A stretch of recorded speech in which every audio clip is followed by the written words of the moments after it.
Doviđenja. Ovu da pribeležimo. Leposava Avramović. Šta ste to pribeležili? Plus, koleginice, plus. Zašto plus?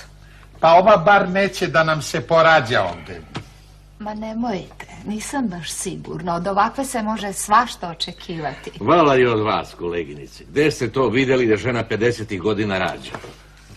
Na Uskršnjim ostrvima čitala sam, jer ja čitam, i to dvojke. A ja sam čitao da su se svemirci pojavili u Indiji. Vi ćete ih uskoro i sami vidjeti, kolega, pošto vam se neke stvari priviđaju. Dozvolite, molim, kolega. Dobar dan. Koviljka Stanković. Još nismo pozvali. Bolje da vas prekinem. Zašto je bolje? Zato što se napolju sve čuje.